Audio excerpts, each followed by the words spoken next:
Okey, ini pula adalah section. Okey, section bagi bangunan yang hendak diubah suai tersebut. Okey, seperti mana tadi, biru ini adalah dinding bangunan sedia ada. Okey, merah ini adalah bangunan yang akan dibina barulah. Jadi warna biru adalah bangunan untuk dirobohkan. Okey, struktur bangunan yang hendak dirobohkan.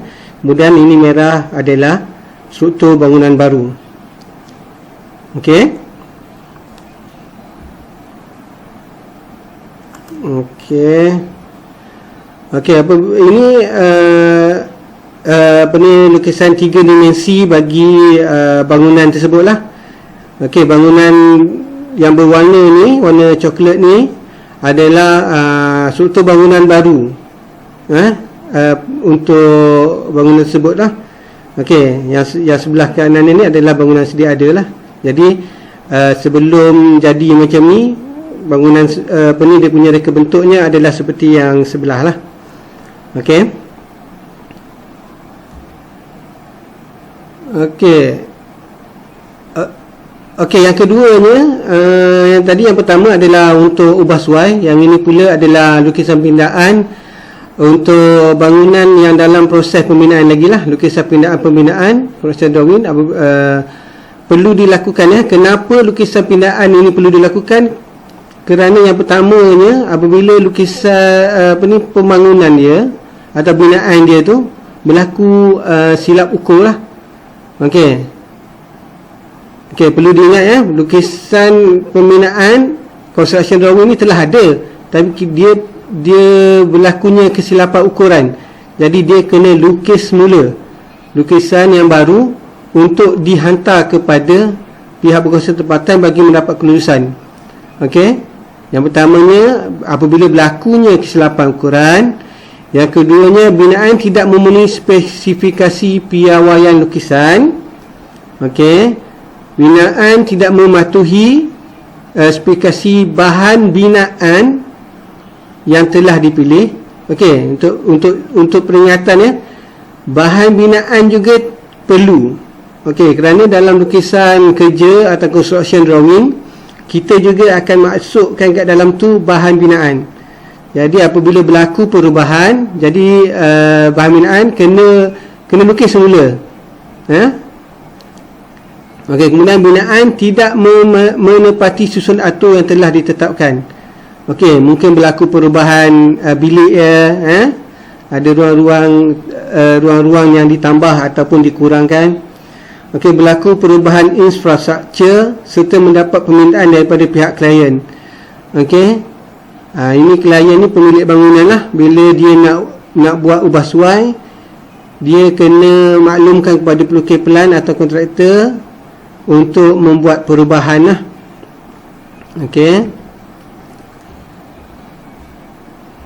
Okey. Seterusnya, aspek yang perlu diperhatikan pada lukisan pindaan untuk melengkapkan set lukisan siap bina. Okey, set lukisan siap bina ni adalah set lukisan as-built drawing lah. Okey, yang pertamanya pelan tapak. Okey, saya ulang lagi sekali. Apabila pindaan berlaku dalam proses pembinaan, okey, lukisan ini telah disiapkan, telah ada. Jadi untuk buat semula lukisan, dia kena memastikan perkara-perkara ni diperhatikan lah. Okey, yang pertama pelan tapak. Okey, tapak lot bangunan yang dicadangkan itu bersamaan dengan nombor lot dan nombor section. Tak boleh buat semula ataupun buat lot yang baru. Mesti lot sama. Okey, skala, titik utara dan nombor-nombor lot atau bangunan yang bersebelahan. Okey, paras tapak tanah yang disediakan dan yang dicadangkan. Okey, dimensi di antara bangunan yang ditangkap itu dengan sempadan-sempadan bersebelahan dengan yang lain. Garis-garisan lengkap bagi saliran air permukaan, air kotor serta takat kadar alir parit-parit yang dicadangkan. ketepatan ukuran-ukuran yang digunakan. Okey, ini adalah yang melibatkan untuk pelan tapak. Okey. Okey, yang selanjutnya aspek yang perlu diperhatikan ialah pelan lantai. Okey, pelan lantai dimensi berukuran panjang dan lebar berkenaan bangunan yang dicadangkan, ruang bilik dan ketebalan pada dinding bangunan tersebut. Kemudian ukuran dimensi pada pintu dan tingkap, kawasan ruang udara yang mendapat cahaya matahari, kawasan belakang dan ruang-ruang terbuka bangunan itu. Okey, ukuran dimensi di antara dinding-dinding, tembok-tembok sambungan dan tiang-tiang besi di antara pelan-pelan asas tapak. Okey, nama dan kegunaan bilik-bilik. Yang ini kena sediakan. Okey, biasanya lukisan ni dah ada, cuma perlu buat editing, ya, tambahan dan menunjukkan berlakunya pindaan bagi lukisan tersebut. Okey, lukisan keratan pula. Okey, paras lorong, pejalan kaki, jalan kaki lima, jalan persimbangan dan paras bahagian sama yang dicadangkan. Okey, bahagian daripada tampak bangunan. Okey, sisi, pandangan sisi bersampingan yang sedia ada, menunjukkan paras lantai, kepala tembok utama, parapet dan tinggi beranda. Okey, bahan-bahan yang digunakan untuk dinding, tingkap dan bumbung jika berkenaan dan boleh dilihat. Okey, jadi untuk set ni masih lagi sama, masih lagi perlu lukisan tapak, lukisan lantai, lukisan keratan. Okey, masih lama untuk macam submission drawing, tapi ini melibatkan disediakan baru. Okey, yang menunjukkan ada perubahan pada bangunan itu yang perlu dilukis semula. Okey, sebagai contoh ya. Okey, ini adalah set lukisan lah yang telah dibangunkan. Bangunan ini berlakunya perubahan. Okey, berlakunya perubahan. Okey, asalnya bangunan ini warna biru ni. Okey, tapi bila dia dah tengah buat, pihak klien minta ubah suai, berlaku penambahan anjakan bagi bangunan tersebut. Jadi masih lagi perlu disediakan dilukis semula.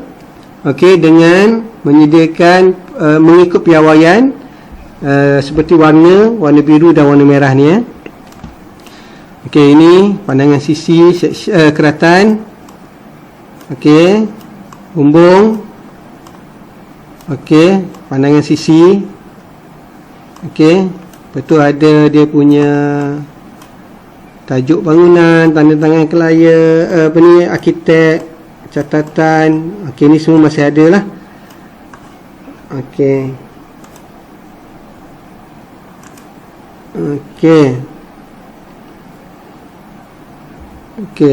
Okey. Jadi kita akan masuk pada aspect drawing lah. Aspect apa itu lukisan siap bina. Okey, lukisan siap bina ni adalah lukisan yang disediakan dengan tujuan untuk merakam atau merekodkan segala data dan maklumat yang terdapat pada sebuah bangunan. Perlu diingat, seulang lagi sekali, lukisan ini dia adalah untuk merekod baru atau untuk merekod baru bangunan yang telah disediakan, tapi bangunan ini dia masih belum boleh diduduki, belum dapat kelulusan menduduki. Okey, lukisan ini memaparkan hasil sebenar kerja bangunan sebagaimana yang dibina. Lukisan ini memaparkan kedudukan sebenar komponen bangunan seperti mana ianya dipasang. Kemudian lukisan ini akan mengandungi pengubahsuaian, perubahan lapangan, perubahan reka bentuk, kerja-kerja tambahan dan setiap perubahan yang telah diluluskan dan dibuat semasa pembinaan. Okey, ianya termasuk bahan binaan.